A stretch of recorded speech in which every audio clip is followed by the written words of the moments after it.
Destiny already knew that she needed to wear a dress as soon as Sirius told her that she needed to attend the ball. She wanted to keep ignoring it for as long as possible, but Cassiopeia decided to remind her of the fact only to add fuel to her misery. So, today Cassiopeia called their family tailor for witches to take measurements for Destiny and Ambika. Cassiopeia already had a dress for such events, but neither Destiny nor Ambika had a dress for such occasions.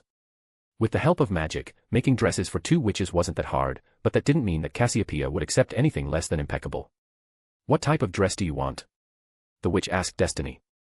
"I want a suit with trousers," Destiny answered, surprising the witch along with Cassiopeia. Ambika was already expecting something like this, so she wasn't surprised in the least. "Milady, you can't, it is a ball where all of the renowned families have been invited, you must." The witch began to speak, but Destiny cut her off. "I don't care," Destiny deadpanned with an irritated look on her face.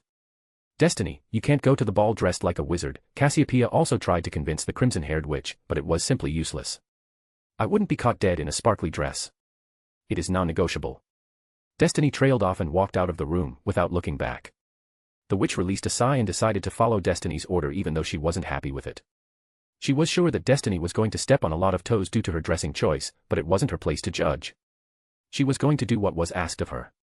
She had no idea who the crimson-haired witch was, as Destiny never introduced herself, but she knew that the crimson-haired witch was really powerful. It has been quite some time since she was in this profession and she had learned how to sense someone's aura. So, in the end, it won't matter. After all, purebloods have a tendency to forget someone's shortcomings if the said wizard or witch was powerful. That must be why the blacks were also mingling with this witch. After all, the blacks were staunchest bigots out there and they wouldn't host someone who isn't someone special. Well, just like she said, it wasn't her place to complain, and it wasn't the first time she was going to make a suit and trousers for a witch. This was just the first time when she was going to make a suit and trousers for a ball. She simply shrugged and started to think about the designs. "Shall I walk you up to the flow, Mrs. Gastings?" Cassiopeia proposed, and the older witch simply smiled and shook her head. "That won't be necessary, Ms. Black. Though I would have liked to know what color of suit that witch would have preferred."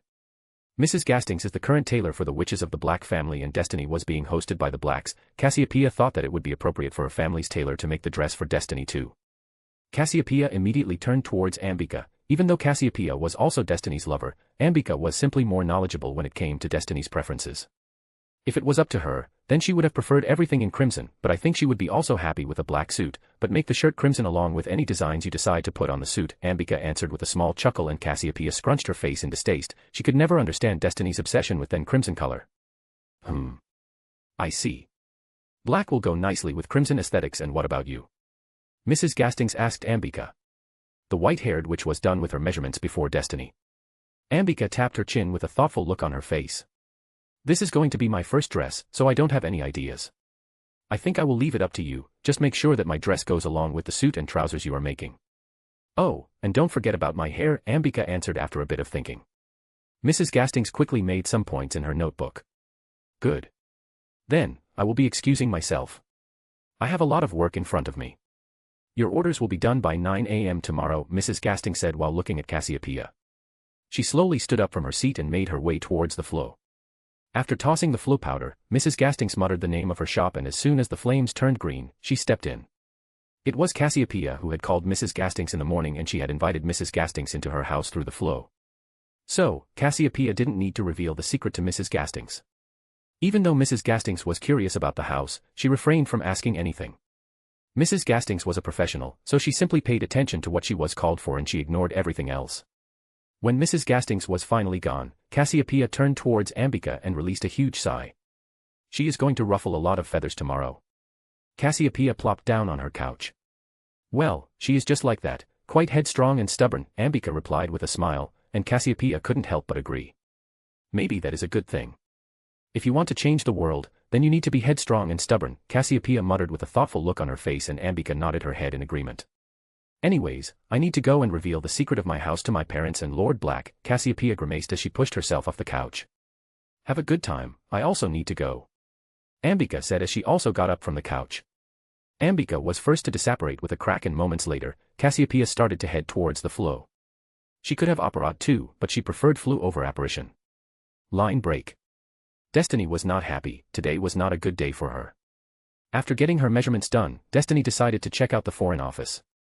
They knew the location of the building. It was somewhere on the King Charles Street, London, but Destiny didn't know the direction since she was still quite unfamiliar with the Muggle side of the country. It has been just a month since she had arrived in this country and the place was simply too big to explore in just a month. So, there was no way that Destiny could fly or apparate to the given locations. During breakfast, she had asked Cassiopeia if she knew where this King Charles Street was, but Cassiopeia didn't even know that there was a street named like that. Looking back, Destiny knew that it was stupid of her to ask Cassiopeia anything related to the Muggle world. Though Cassiopeia had suggested her to use the night bus, she was sure that they would know where this King Charles Street was, but Destiny simply couldn't understand why Cassiopeia looked slightly green when she mentioned the night bus. The reason Destiny was unhappy because she had to talk about wearing a dress before leaving the house. She had a growing suspicion that her day wasn't going to go as nicely as she expected. So now here she was, standing outside the ward line of Cassiopeia's house so that she could summon the night bus. She had already transfigured herself to look like someone else. According to Cassiopeia, she simply needed to hold out her wand and the night bus will appear.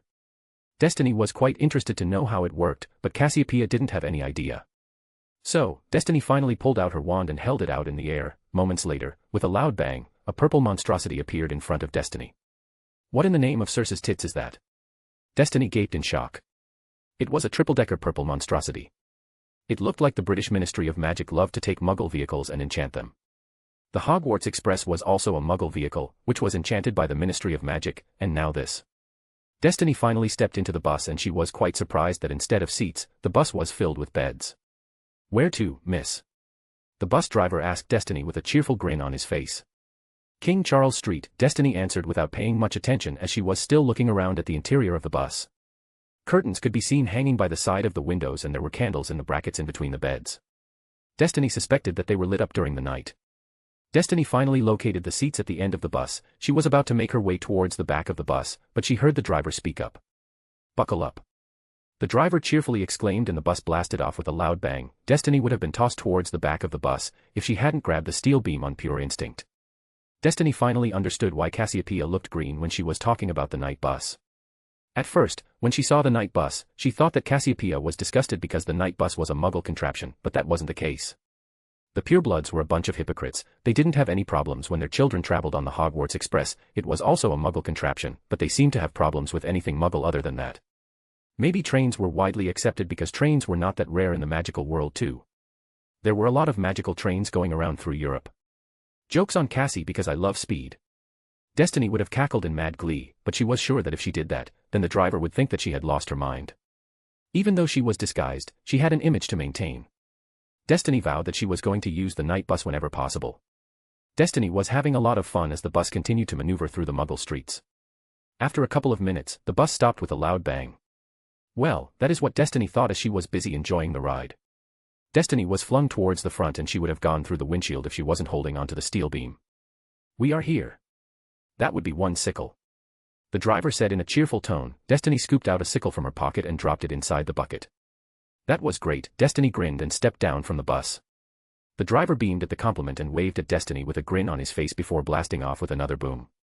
"Yes, I am still going to keep that even after I take over the ministry," Destiny said out loud as she stared in the direction where the night bus disappeared. Destiny shook her head as she decided to forget about the night bus for now and look for the Foreign Office. The Foreign Office is quite a well-known building as it was one of the Muggle government offices. As expected, the streets were lurking with Muggles, but just like always the Muggles completely ignored her. She had already activated the Muggle-repelling charms inscribed on her earrings. Destiny decided to rummage through the mind of one of the Muggles and the men knew exactly where the Foreign Office was. So, without wasting any more time, Destiny made her way towards the said building. The Foreign Office was only 1 block away from the place where the night bus had dropped her, so it didn't take her much time to reach the Foreign Office.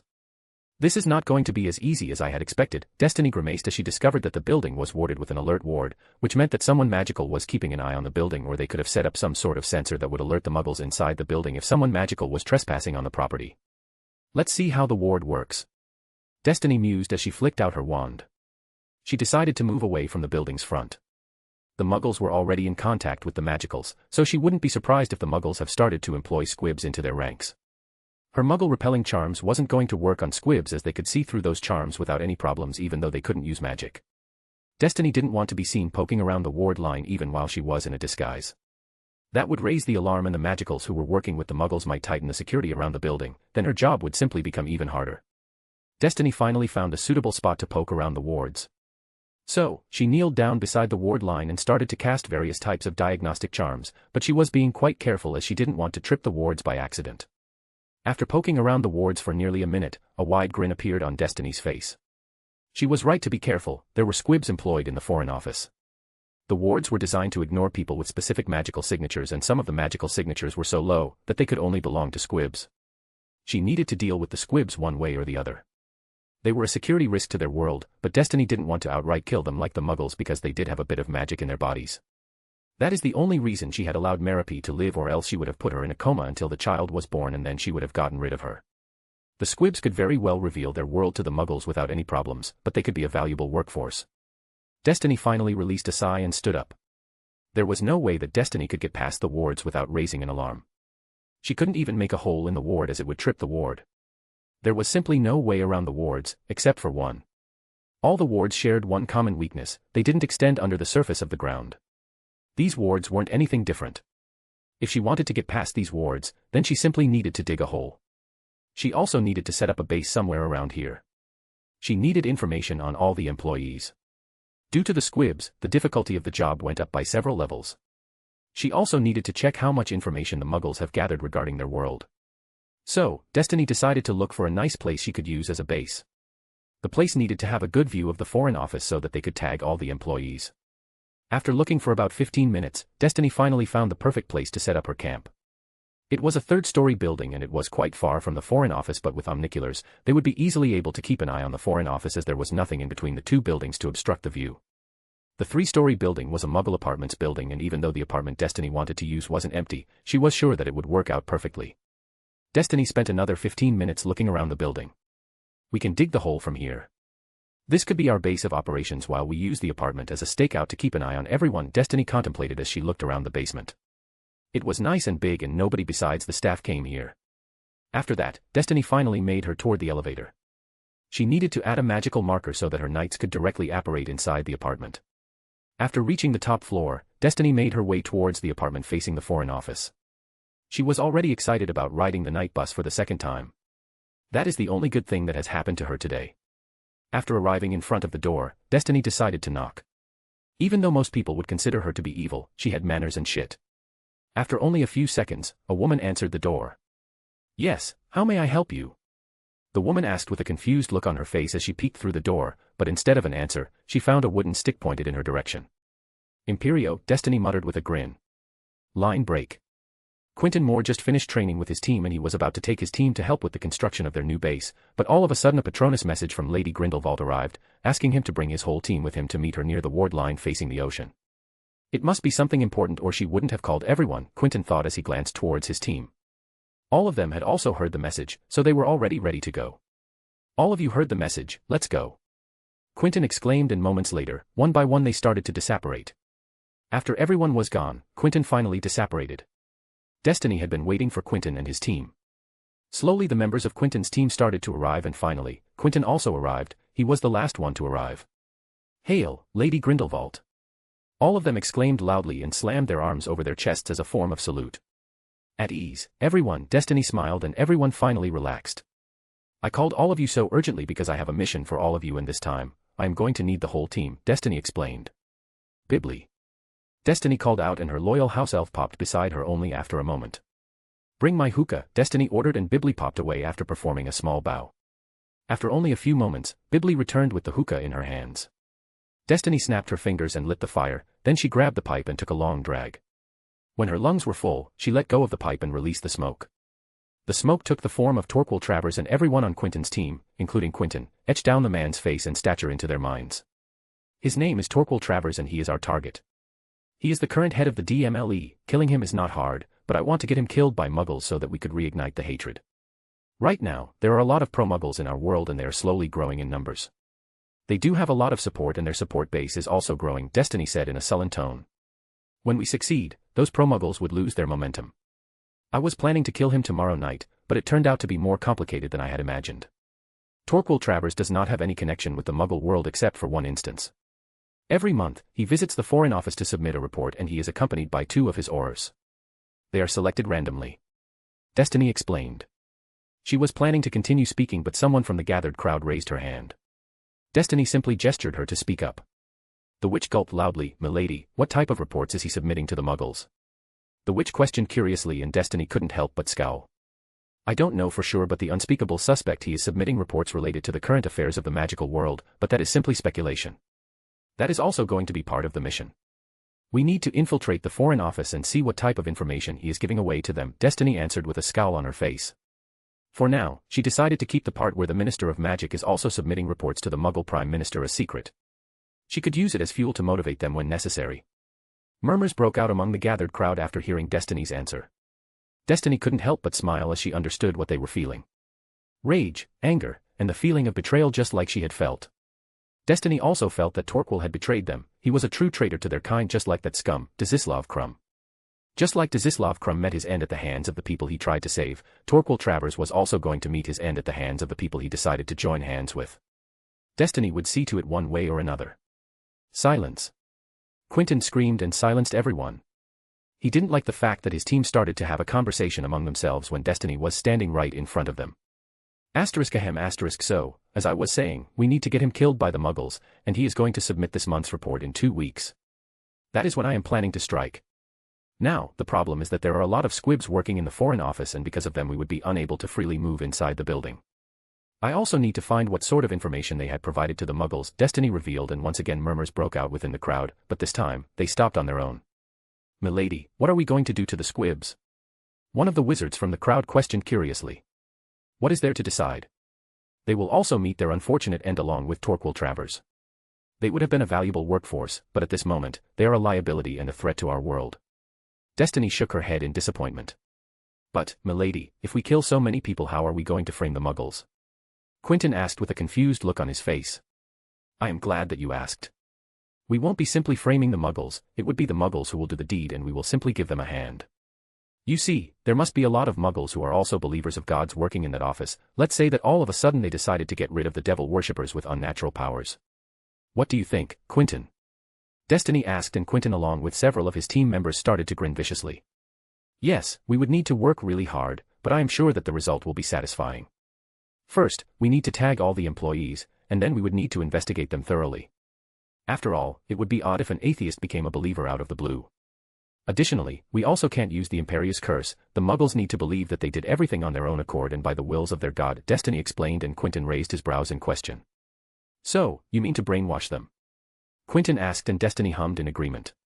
It will take some time and it will surely be complicated, but it won't be impossible, Quentin muttered while rubbing his chin. Brainwashing a wizard or a witch is somewhat difficult as their magic fights back, but brainwashing a Muggle with magic is not that hard. Now, I have secured a place for our base of operations. Don't kill the Muggles inside the apartment, I have them under my Imperious, Destiny explained, and then she snapped her fingers. Several small magical circles appeared on the ground.